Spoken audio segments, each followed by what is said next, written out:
Abramos a palavra de Deus em Mateus capítulo 9. Mateus 9, versículos 1 ao 8. Esse será o texto do sermão dessa noite. Mateus 9, versículos 1 ao 8.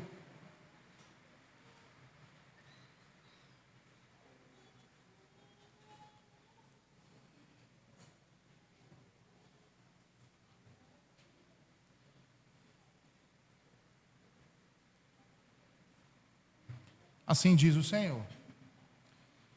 E entrando no barco, passou para o outro lado e chegou à sua cidade. E eis que lhe trouxeram um paralítico deitado numa cama. E Jesus, vendo a fé deles, disse ao paralítico: Filho, tem bom ânimo, perdoados te são os teus pecados. E eis que alguns dos escribas diziam entre si: Ele blasfema. Mas Jesus, conhecendo os seus pensamentos, disse: Por que pensais mal em vossos corações? Pois qual é mais fácil dizer: Perdoados te são os teus pecados, ou dizer: Levanta-te e anda? Ora, para que saibais que o Filho do Homem tem na terra autoridade para perdoar pecados, disse então ao paralítico: Levanta-te, toma a tua cama e vai para a tua casa. E levantando-se foi para a sua casa, e a multidão vendo isso, maravilhou-se e glorificou a Deus que dera tal poder aos homens. Amém. Senhor, nos abençoa com a tua verdade. Fala aos nossos corações e nos transforma, Senhor.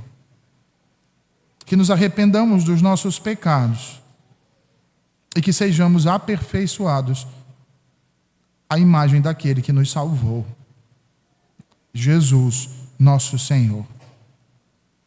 Em nome dele, ó Senhor, assim nós te oramos. Amém. Do homem primeiro canta, empíria musa rebeldia. E o fruto que vedado com seu mortal sabor nos trouxe ao mundo a morte e todo o mal na perda do Éden, até que o homem maior pôde remir-nos e a dita celestial dar-nos de novo. Lá onde está, invoco o teu socorro para este canto meu, que hoje me aventuro, decidido a galgar muito acima da montanha Aônia, de assunto ocupado ainda o mundo não ouviu em prosa ou verso tratar. Os versos que eu inicio o sermão dessa noite, irmãos, não são meus, mas fazem parte da obra O Paraíso Perdido, de John Milton, onde beleza e verdade caracterizam estes versos, assim como também fizeram Mateus, Marcos e Lucas na narrativa de tão graciosa e importante manifestação do poder e da glória de Deus que acabamos de ler no início do capítulo 9. Vejam, irmãos, que um infinito e incompreensível poder pertence exclusivamente à natureza de Deus, sendo expresso em parte em suas obras. Ora, Jó, inspirado por Deus, chegou a declarar no capítulo 26, versículo 14, que eis que isto são apenas as orlas dos seus caminhos, e quão pouco é o que temos ouvido dele, quem, pois, entenderia o trovão do seu poder? Ora, o poder de Deus não está limitado, irmãos, apenas às ações que ele realiza. Suas ações mostram, revelam apenas uma parte desse seu essencial poder. A pergunta que surge para nós diante disso, então, é: que poder é esse? De acordo com o puritano Stephen Charnock, o poder de Deus é absoluto e ordenado. O poder absoluto fala de tudo o que ele poderia fazer, mas não determinou fazer. Já o poder ordenado diz respeito a tudo aquilo que ele decretou fazer. Logo, irmãos, em seu poder absoluto, nós podemos ter a certeza que Deus poderia ter impedido Adão de pecar. Ele poderia ter suscitado filhos a Abraão a partir de pedras. Ele poderia ter enviado 12 legiões de anjos para resgatar Jesus Cristo daquela cruz. Já em seu poder ordenado, ele o executa. Ele age de acordo com a sua vontade. E assim ele não realizou nenhuma dessas coisas. E a razão é uma só. Ele tinha planos melhores para isso. E meus irmãos, Deus é poderoso para realizar qualquer coisa que Ele deseje ou que Ele projete, sem qualquer tipo de dificuldade, sem passar por qualquer tipo de impedimento, sem depender de absolutamente nada. O seu poder é tão grande quanto a sua vontade. E já que o seu poder é o princípio da ação, irmãos, ele é, portanto, maior do que as próprias ações. Diferente de nós, Deus não depende de absolutamente nada para demonstrar essa sua força, para demonstrar essa sua autoridade, para demonstrar esse seu poder. Ele não necessita de nenhum objeto em suas mãos, ele não necessita de nenhum meio disponível para efetuar algum trabalho ou executar qualquer que seja a ação.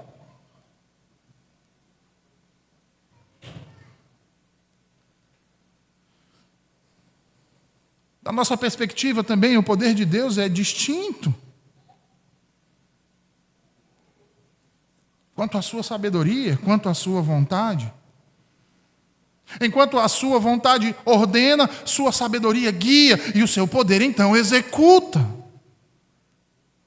É como diz o apóstolo Paulo, lá em Efésios capítulo 1 e versículo 11. Seu poder é manifesto conforme o propósito daquele que faz todas as coisas segundo o conselho da sua própria vontade. E sendo assim, irmãos, notem então que a Bíblia nos diz que Deus faz tudo o que lhe agrada. Salmo 115. Mas nunca nos diz que Ele faz tudo o que poderia fazer. Esse atributo é a razão da atividade de todas as outras perfeições que existem na natureza de Deus. Sem o poder, sua misericórdia seria uma frágil compaixão. Sem o seu poder, sua promessa soaria como uma voz vazia. Sem o seu poder, sua justiça soaria como um mero espantalho. Logo, e, de certa forma, o poder de Deus tem uma extensão, então, irmãos, mais larga do que os seus outros atributos. A misericórdia pressupõe um objeto miserável. A justiça, um criminoso. Mas o poder, efetivamente, constitui um objeto. Ele o cria e preserva. E assim, quando a misericórdia ou a justiça cessam, o poder continua a preservar a pessoa, quer no céu, quer no inferno. O poder de Deus, irmãos, é algo essencial ao seu ser. E aí vejam isso. O poder de um rei terreno está em seu povo, mas o poder de Deus é inerente a Ele mesmo. Ele não necessita de nada, nem de ninguém para poder agir. Os homens, no entanto, dependem constantemente do uso de meios. Que medida pequena nós temos do poder que provém de Deus, irmãos. Por isso, só Ele é essencialmente todo-poderoso. E aí observem isso, irmãos. Vejam, desde que sua essência é infinita, segue-se então que seu poder também o é. De fato, nós não podemos calcular nem mesmo a soma dos nossos pensamentos, mas Deus é tão poderoso que Ele faz tudo isso e muito mais abundantemente além daquilo que pensamos, ou pedimos, ou podemos. Ele supera toda a aritmética. Não há nada difícil para Ele, como diz o profeta Jeremias. E Ele trabalha de acordo com a sua vontade. E a sua vontade não é capaz de limitar o seu poder. Ele não faz a milésima parte daquilo que é capaz de fazer, irmãos, mas tudo o que Ele faz perfeitamente de acordo com aquilo que ele mesmo determinou. Isso não quer dizer que a sua vontade limita o seu poder, mas que a sua vontade é o guia da demonstração desse poder que estamos falando aqui.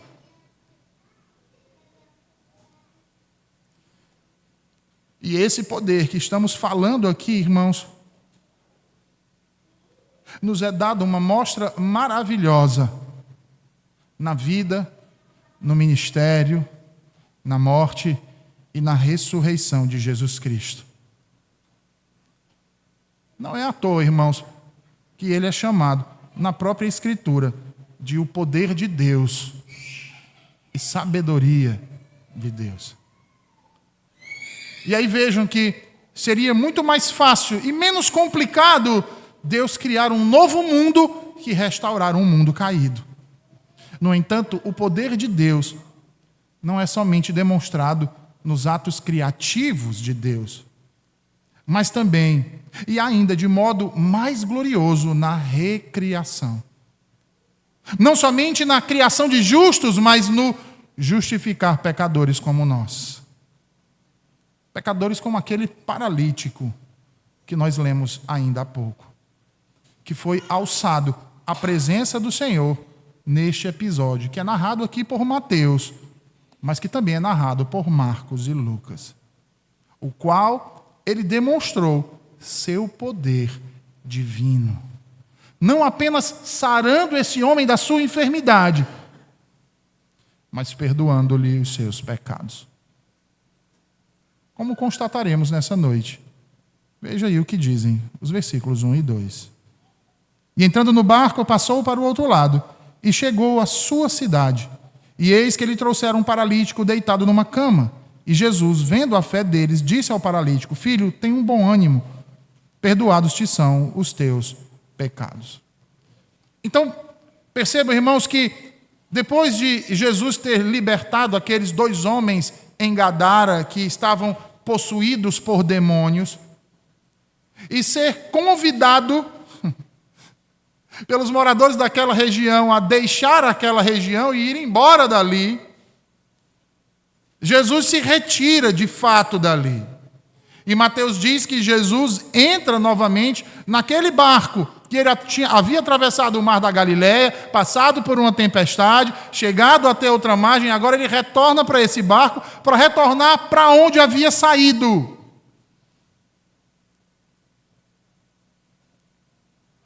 Observe que Mateus diz a sua cidade. A cidade aqui no caso era Cafarnaum, irmãos.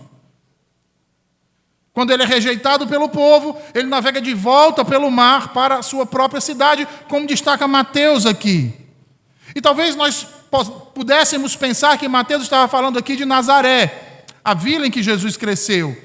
No entanto, ele está realmente se referindo a Cafarnaum, pois aquela cidade litorânea havia se tornado a sede de Jesus nesta fase do seu ministério.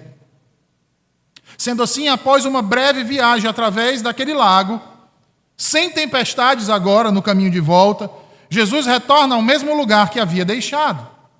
E neste momento observem que Mateus é breve e direto na descrição do que aconteceu ali quando Jesus retornou à cidade de Cafarnaum. Porém, se nós observarmos o que diz Lucas e Marcos, nós vamos encontrar mais detalhes do que aconteceu ali. Detalhes esses que vão nos ajudar a compreender melhor o que de fato aconteceu e como aconteceu.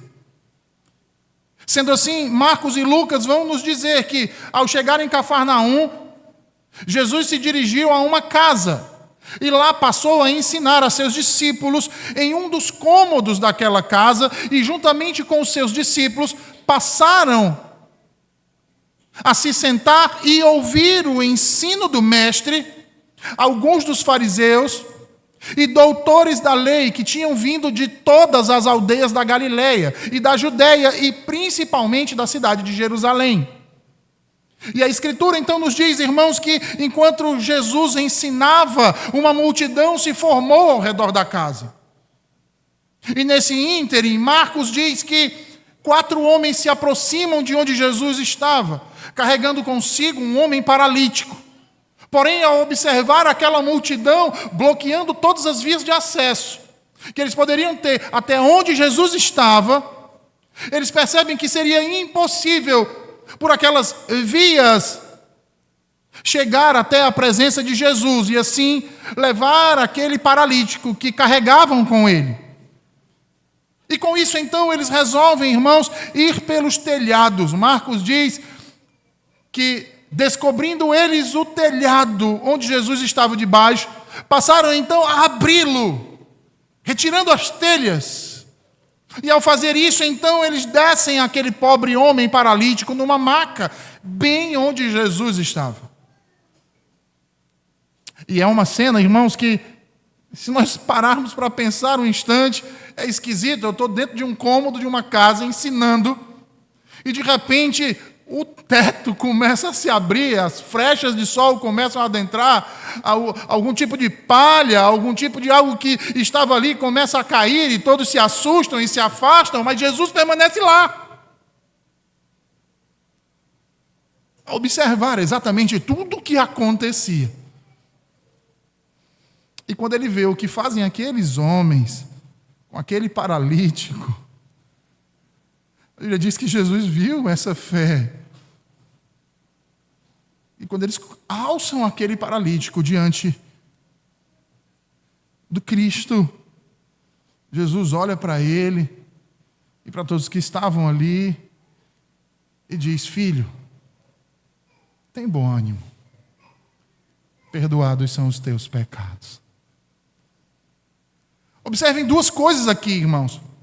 Primeiro, o termo caloroso e gentil com o qual Jesus se dirige a esse homem, chamando ele de filho, numa demonstração de afeto. E vejam, irmãos, não apenas numa demonstração de afeto, mas uma demonstração de intimidade, numa demonstração de compaixão. Eu fico imaginando como nós nos sentiríamos ao nos encontrarmos com Jesus e ele nos chamar de filho ou filha.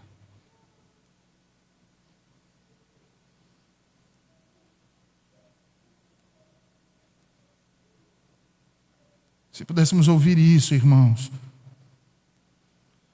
talvez pudéssemos sentir um pouco do que esse pobre homem sentiu naquele exato momento. Em segundo lugar, observem as palavras que Jesus diz ao homem. Veja, seus amigos o levam porque ele era paralítico. Subentende-se que a razão deles levarem seu amigo paralítico até Jesus era para que Jesus o curasse, para que ele voltasse a andar, para que ele pudesse ter agora uma vida normal, para que ele pudesse trabalhar, para que ele pudesse fazer o que os homens de seu tempo faziam. Mas Jesus olha para ele e diz apenas: filho, tem bom ânimo, perdoados te são os teus pecados. Eu acho que podemos dizer com segurança, irmão, que esse homem e seus amigos não tinham ido a Jesus esperando perdão de pecados. Eles foram até Jesus esperando uma cura. Esperando que aquele homem pudesse caminhar novamente. Ou pudesse caminhar.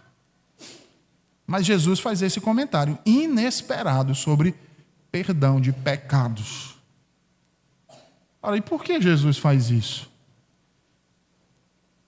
Por que ele usa essas palavras? Porque Jesus está revelando algo extremamente importante a todos aqueles que ali se encontravam naquele momento. Mais uma vez,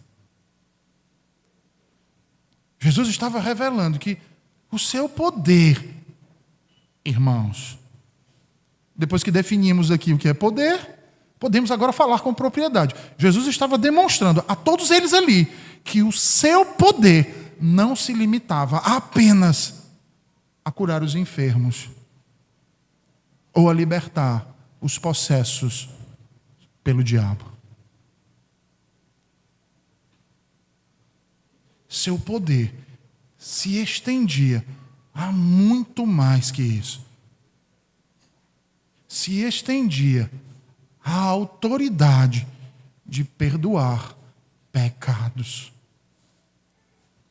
Por isso ele olha para aquele homem e diz: filho, tem bom ânimo, perdoados te são os teus pecados. Quando nós ouvimos isso, ou quando nós lemos isso pela primeira vez, nós somos tentados, somos induzidos a concluir, com base nessa declaração de Jesus, que a causa da paralisia daquele homem eram os seus pecados. É porque ele tinha cometido um pecado grave, aí Deus foi lá e castigou ele. Então Jesus chega agora e perdoa o pecado, por isso ele pode andar.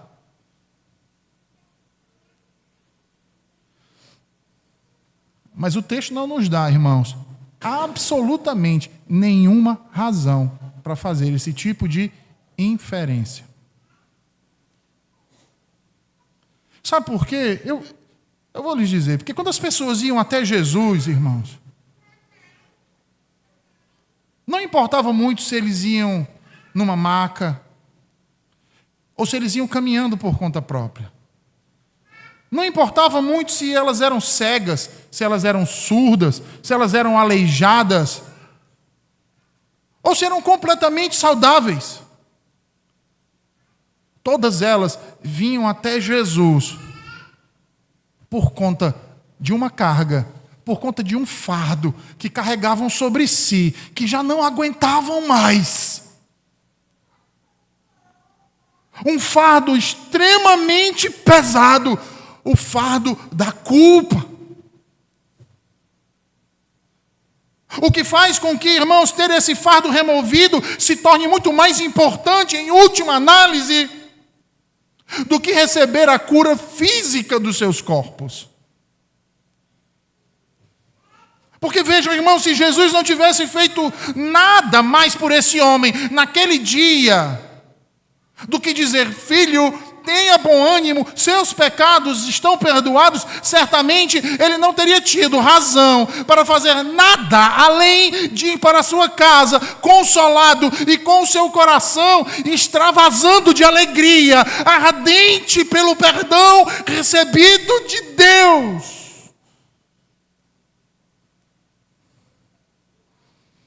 E que só sabe o que é isso quem recebeu esse perdão.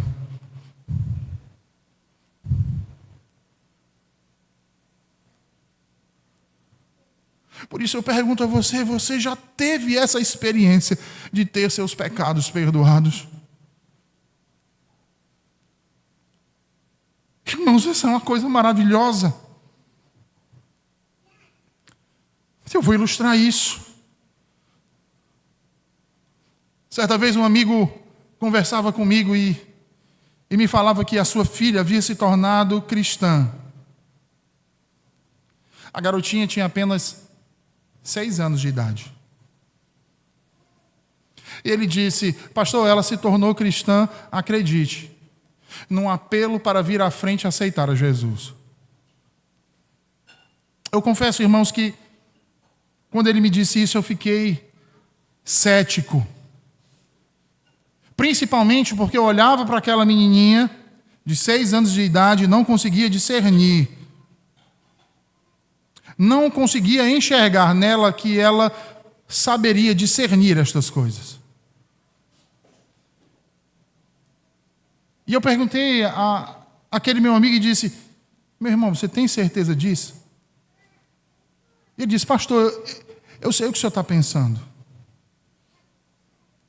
E eu pensei a mesma coisa. Quando a minha filha me disse isso, eu temi muito que ela estivesse confundindo as coisas. Confundindo o real significado do Evangelho. E então, enquanto nós voltávamos para casa, eu perguntei a ela: minha filha, por que você foi à frente? E ela me respondeu: papai, eu não pude evitar.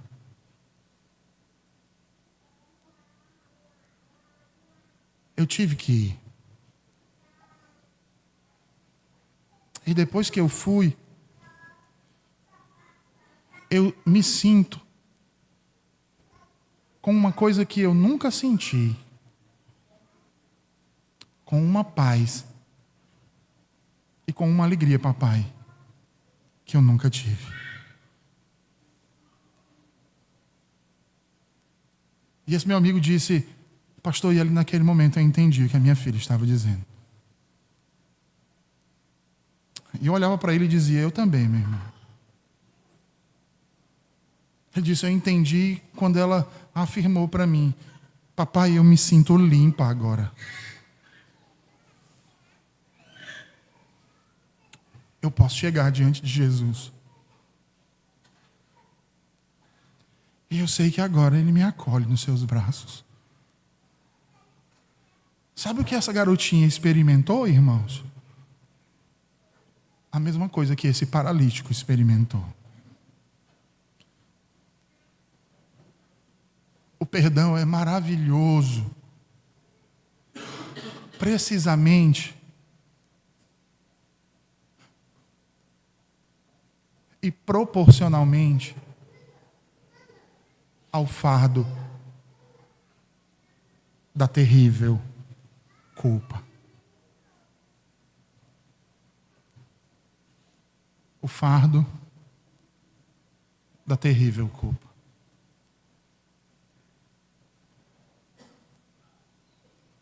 Esse mesmo amigo, nessa nossa conversa, disse que havia recebido um convite para trabalhar numa clínica psiquiátrica. E disse para mim: pastor, eu não sei nada de psiquiatria, eu não entendo nada disso.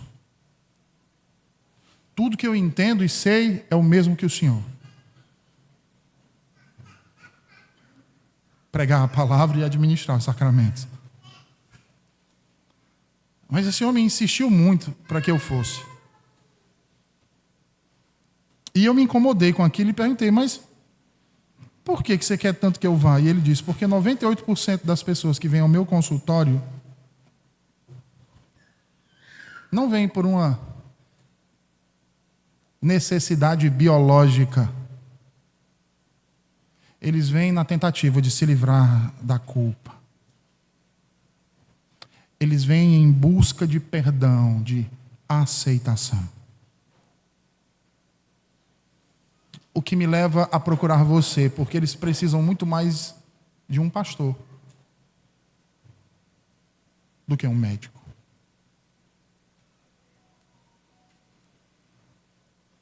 Vejam que Lutero entendeu muito bem isso. E foi por isso que depois que ele deixou a Igreja Católica Romana, ele manteve ainda o confessionário na igreja. Porque ele entendeu o quão importante é na vida do povo de Deus, irmãos, ouvir alguém dizer: seus pecados estão perdoados. Na realidade, o protestantismo nunca teve muito problema com a confissão de pecados. Nós, inclusive, tanto pela manhã quanto à noite, temos um momento no culto ao Senhor em que fazemos a confissão de nossos pecados. O problema se dá com o que fizeram disso. O que os católicos romanos fizeram, desenvolvendo um sacramento chamado de sacramento da penitência, no qual as pessoas eram enviadas para fazer obras de satisfação pelas quais supostamente poderiam obter algum tipo de mérito diante de Deus e, portanto, o perdão. Isso foi ao que os reformadores se opuseram. Mas eles reconheceram plenamente que as pessoas precisam se arrepender de seus pecados e confessá-los. Para que assim recebam então a garantia do perdão, confessá-los em primeira instância ao próprio Deus, uma vez que todo pecado é pecado contra Deus. Diante disso eu pergunto a vocês: vocês têm feito isso? Têm confessado a Deus de modo sincero os seus pecados? têm se arrependido de tê-los praticado e conseguem ter a certeza do perdão recebido. Esse paralítico do capítulo 9 soube. Mas vejam que as palavras de Jesus aqui, meus irmãos, se trouxe paz e um sentimento de pureza para aquele homem e alegria. Por outro lado, causou uma revolta pungente nos escribas que ali estavam. Vejam aí o que diz Mateus nos versículos 3 ao 7. Ele diz: e eis que alguns dos escribas diziam entre si: ele blasfema.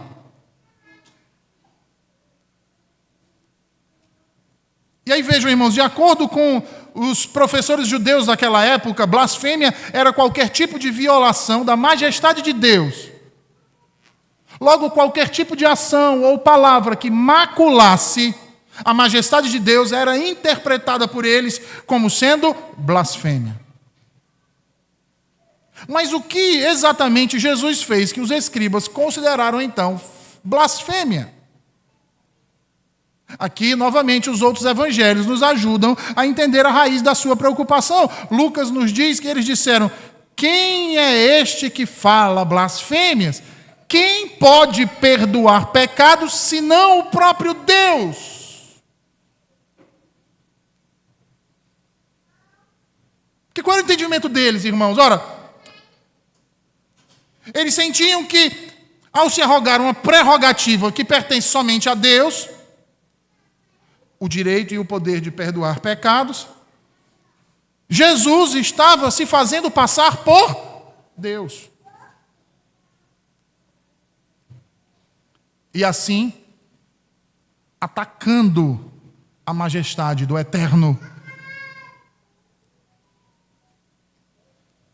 E vejam, irmãos, que de fato todos nós concordamos que somente Deus pode perdoar pecados. Logo, pense novamente sobre a tradição católico-romana do confessionário.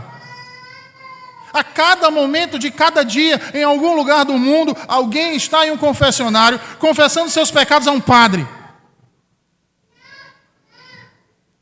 E normalmente, após ouvir a confissão, o padre dá a absolvição, dizendo: te absolvo ou te perdoo.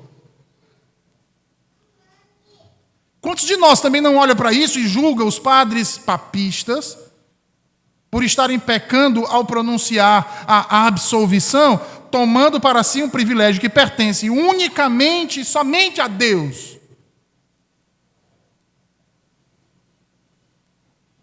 Mas apenas a título de informação.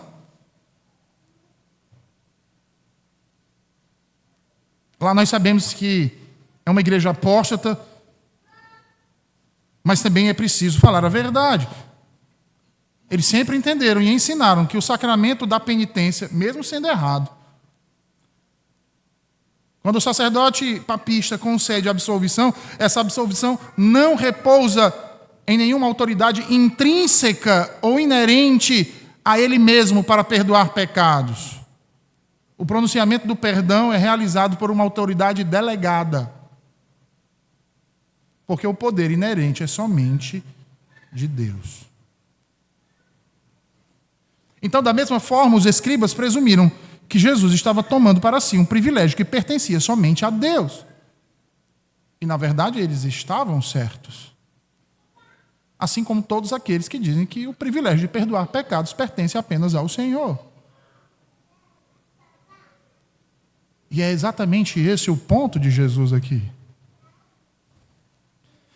É mostrar a todos aqueles que estavam ali que Ele é o Senhor.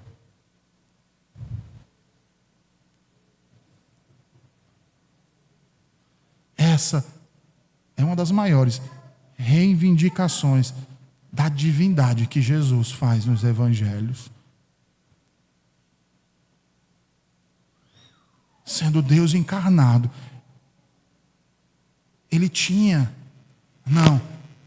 tem todo o direito e a autoridade e o poder necessários para perdoar pecados.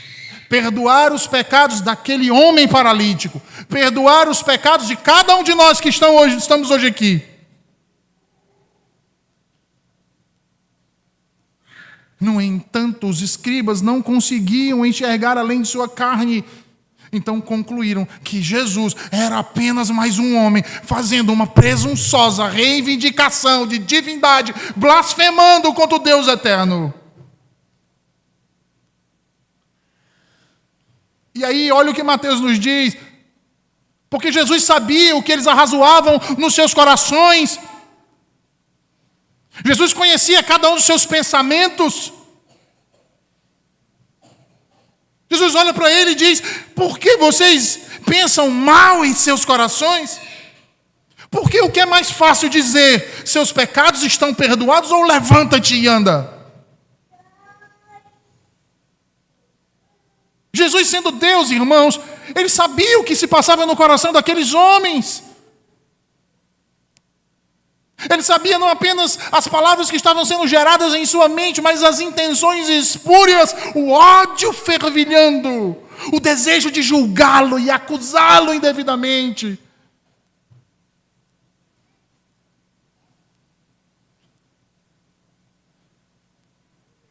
E assim, eles o estavam acusando de blasfêmia, pela qual estava cometendo blasfêmia. Então faz uma pergunta curiosa: o que é mais fácil então de dizer? Seus pecados estão perdoados, ou levanta-te e anda? Percebam que Jesus não responde a essa pergunta. Porque se você observar, em ambos os casos, as declarações são fáceis de fazer. Qualquer um pode dizer: seus pecados estão perdoados. Qualquer um pode dizer: levanta-te e anda. A questão está no contraponto. Se eu disser para alguém: seus pecados estão perdoados, não haverá absolutamente nenhuma evidência visível de que o que eu pronunciei não tenha ocorrido. Ninguém poderá me chamar de mentiroso, de charlatão. Porque não podem ver se de fato os pecados daquelas pessoas estão perdoados. No entanto, se eu disser a uma pessoa: levanta-te e anda, sendo ela paralítica, haverá uma validação ou uma refutação instantânea do poder e da autoridade com que eu falo assim. Porque se a pessoa a quem eu disser isso permanecer na maca, todos saberão imediatamente que eu estou reivindicando um poder que eu não tenho.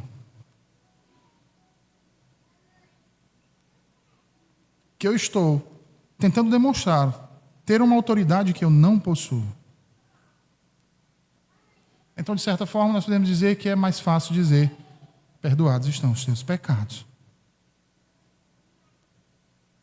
E vejam, irmãos, houveram momentos em que outros foram ungidos pelo poder do Espírito Santo para operar curas físicas.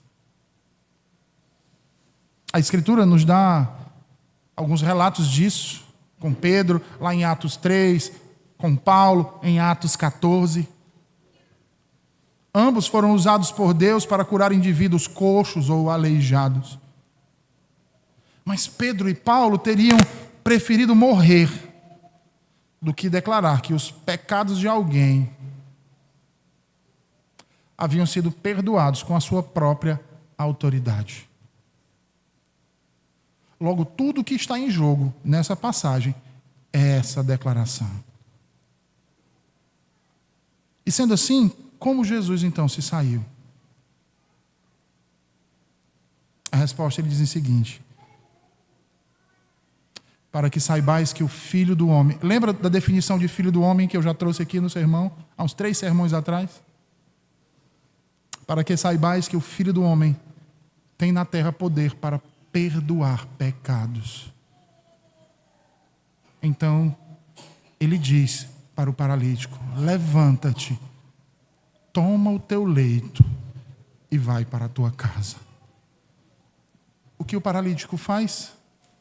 levantou-se, tomou o seu leito e foi para casa.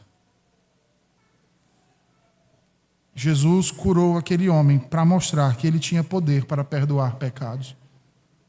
Para mostrar a todos aqueles que estavam ali que ele era Deus.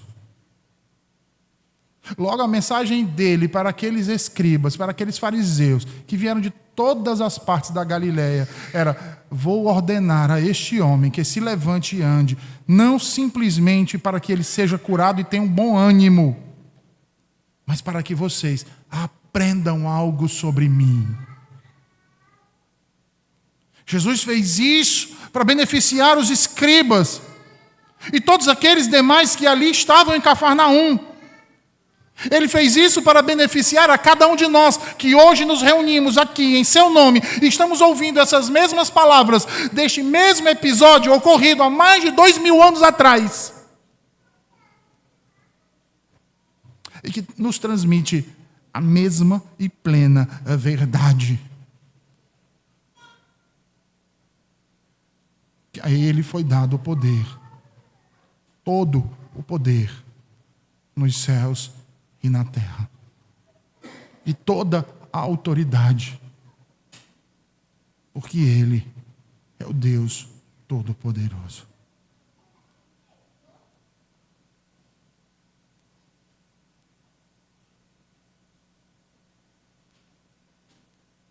Certa vez um jovem me procurou para falar sobre um pecado específico que ele vinha lutando já há um certo tempo na sua vida. E aí ele me disse do que se tratava. E eu pedi então a ele que me desse mais detalhes. Ele disse: pastor, eu tenho consciência de que eu pequei, mas eu não consigo ter paz diariamente. Isso não consegue sair da minha cabeça. Eu não estou conseguindo dormir já há algumas semanas, porque eu olho sempre para Deus, furioso pelo pecado que eu cometi.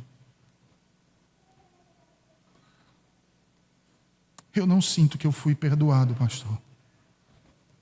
Então eu olhei para aquele jovem e disse: meu irmão, abra sua Bíblia em 1 João 1. Abra suas Bíblias em 1 João 1.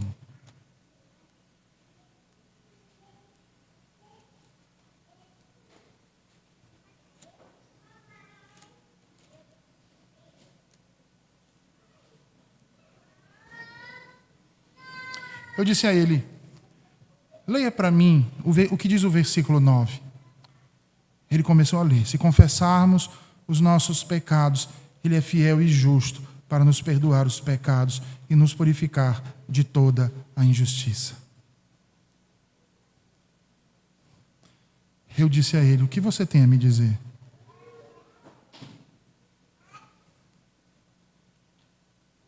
Ele disse: pastor, eu ainda continuo sem me sentir perdoado. Eu digo: leia de novo. E ele leu: se confessarmos os nossos pecados, ele é fiel e justo para nos perdoar os pecados e nos purificar de toda injustiça. Eu digo: leia de novo. E ele leu: se confessarmos os nossos pecados, ele é fiel e justo para nos perdoar os pecados e nos purificar de toda a injustiça.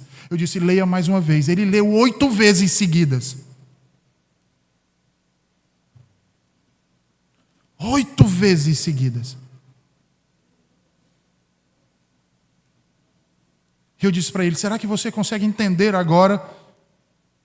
Ele parou, olhou para mim e as lágrimas começaram a descer. E eu disse a ele: você não depende do sentimento de perdão para sentir que de fato foi perdoado. Se Deus diz em sua palavra que se você confessar o seu pecado, ele é fiel e justo para perdoar o seu pecado. Essa é uma promessa que não é minha, e que também não é sua. Essa é uma promessa daquele que é fiel para cumprir tudo o que ele diz.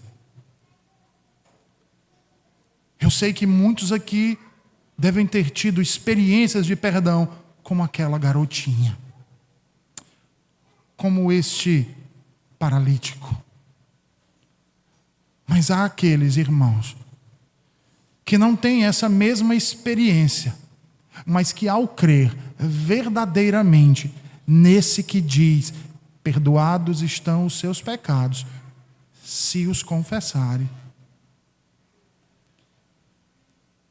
e que eu vos purificarei, é porque não depende de nossos sentimentos, depende exclusivamente da autoridade de Deus de perdoar pecados.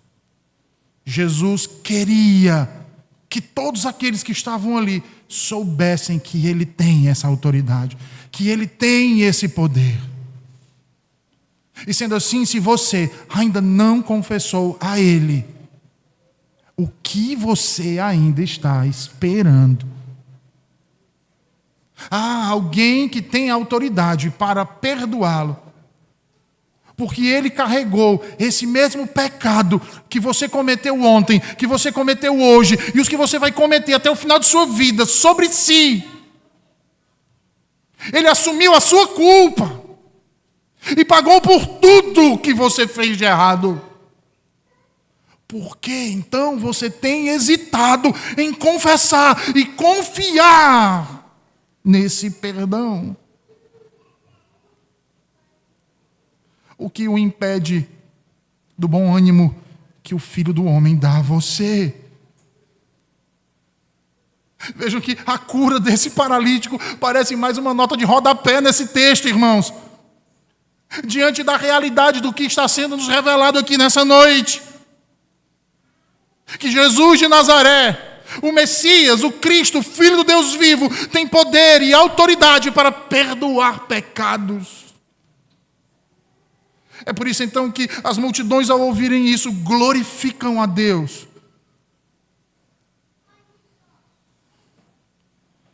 Como era apropriado que isso resultasse em louvor a Deus. Que nós também o louvemos, irmãos, pela cura que Ele operou em nossas almas,